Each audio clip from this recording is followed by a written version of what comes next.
Lord of the Mysteries. Chapter 114. The Standards of a Member. No crude oil? It couldn't be found for some reason, or there really wasn't any available? From the period Emperor Roselle was assassinated till this day, about 150 years have passed, and there are still no traces of crude oil. Klein's pupils constricted as his hand quivered while holding the diary.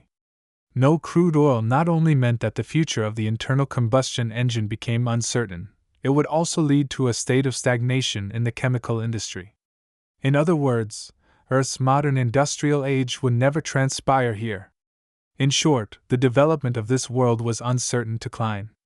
Although he couldn't invent things, he had assumed that he was still at an advantage because he knew a bit of everything and could foresee the direction of technological development. When he saved enough money, he could make a risky investment on an industry that he thought showed promise.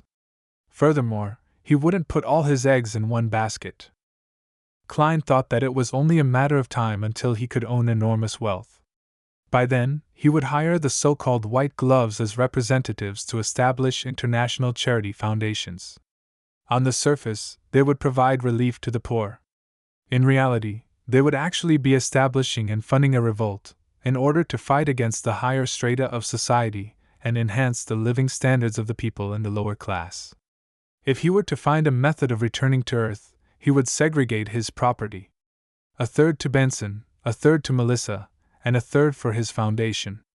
However, it was a pity that his perfect vision of the future was instantly half-shattered. Luckily, there's still electricity and magnetism in this world. The telegram is a successful example. I should mainly invest in this in the future. Klein settled down and read down row by row. December 21st. I'm no longer thinking about crude oil anymore.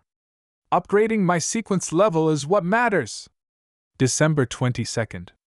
The filthy environment in Rishaburo is unacceptable.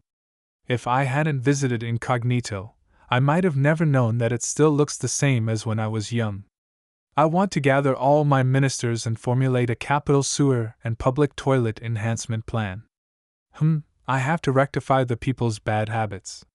Let them boil hot water for consumption, wash their hands and faces frequently, don't litter, don't pee and poop anywhere, use condoms if possible. Haha, I thought of what to name this campaign, the Patriotic Health Campaign. Hence, the invention of the condom has to be brought forward. There's also masks, paper cups, and others. Yes, even the most primitive version would do. Give it a try. I have to thank this world for they still have rubber trees. December 23rd. Perhaps I should consider that suggestion. Keep a back door for myself outside of the Church of the God of Craftsmanship.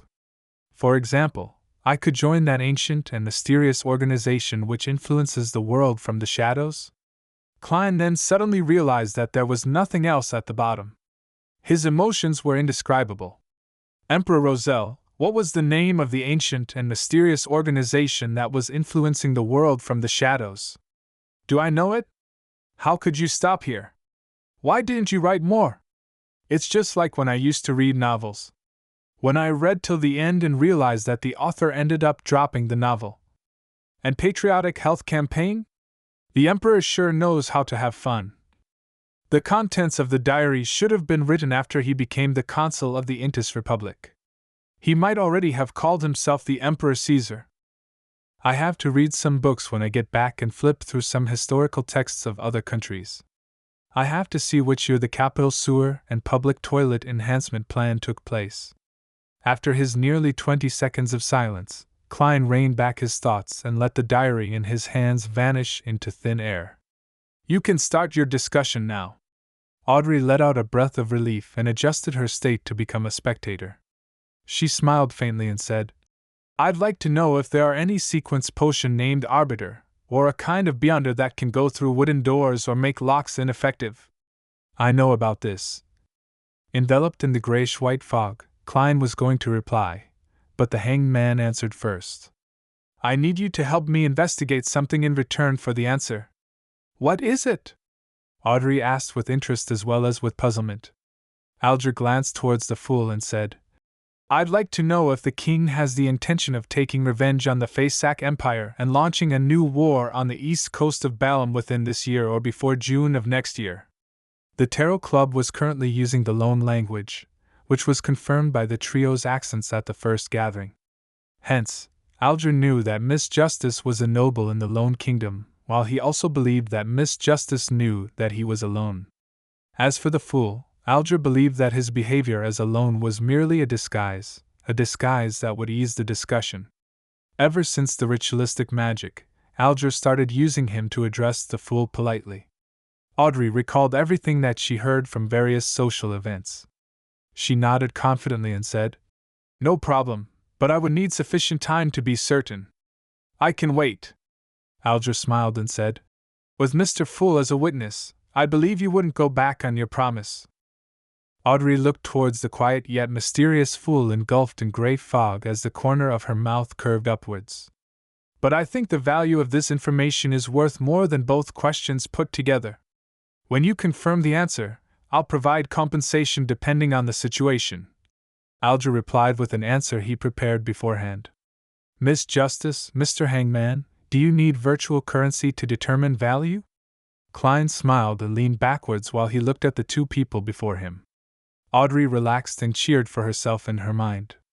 "Well done! Audrey, you learn how to negotiate." She was so excited that she nearly broke out of her spectator state. She quickly thought of something and asked, "Oh right, Mr. Hangman, did you receive the £1,000? I'm sorry, I'm still sailing. I have yet to return to land." Alger wasn't willing to bring it up. He answered her original question. "The beyonder that can go through wooden doors and foil locks would probably be Sequence 9 apprentice. The secret organization, Theosophy Order, has its formula. However, don't ignore the possibility that it was obtained through other channels, such as an ancient tomb of the Fourth Epoch. The Theosophy Order, the secret organization that has countless ties with the Demonist sect." Klein rubbed his chin with his finger leisurely. Seeing that Mr. Fool didn't refute what was said, Audrey couldn't help but sigh. "If I had found the formula for apprentice before, I might not have opted for spectator. The performance was simply outstanding." Alger didn't bother with Miss Justice's remark but continued his explanation. "There is also a sequence potion that is entitled Arbiter. I think you should be familiar with it, because it is the sequence pathway that the Augustus and Feyenopater Kingdom's Castilla family has. Of course, the low sequence formulas were used as rewards in ancient times. Some nobles might have received it before. The Augustus family was a royal family of the Lone Kingdom, while the Castilla family was a royal family in the Feyenopater Kingdom. It turns out that the Augustus family are all arbiters." Audrey was enlightened and felt that it cleared up her suspicion.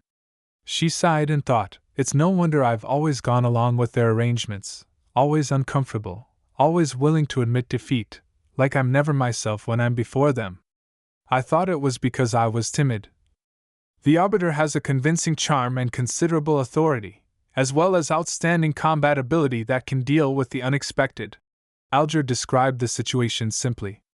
Audrey nodded slowly and leaned backwards. She then spoke elegantly. "I have no more questions." Alger thought and looked towards the seat of honor at the long bronze table. "Honorable Mr. Fool, I'd like to ask if the true Creator's holy residence that the Aurora Order advocates is the legendary Forsaken Land of God?" "Forsaken Land of God?" I have only seen that term once in Roselle's diary. It might be in the secret dockets of the Nighthawks, but it isn't something I can know of currently.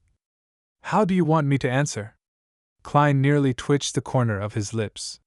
He considered it for a while, then he replied in a calm tone. "This is not something you should know now."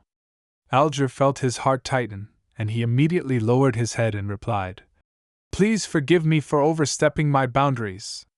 Audrey wanted to ask about the Forsaken Land of God, but she also gave up the thought when she heard that. In the lofty divine hall above the gray fog, silence suddenly filled the air. At that moment, Audrey felt that she should say something. "Mr. Fool, if, and I'm saying if, I have the opportunity to join another organization, such as the Psychology Alchemists, is it permitted?" Klein maintained his posture of leaning backward as he said with a chuckle, That is no problem.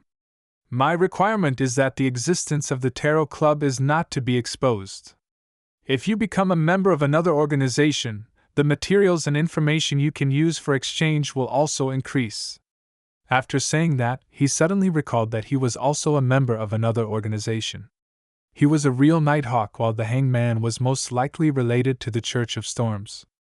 Would my Tarot Club be the so-called Rebels Alliance? Trader Gathering? Klein was drowned in deep thoughts.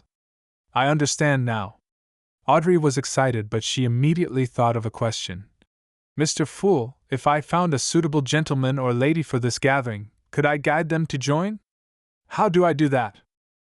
Alger thought and asked. Mr. Fool, what is the requirement to be a member of this gathering? How do we determine? Ambitious, ethical, cultured, disciplined.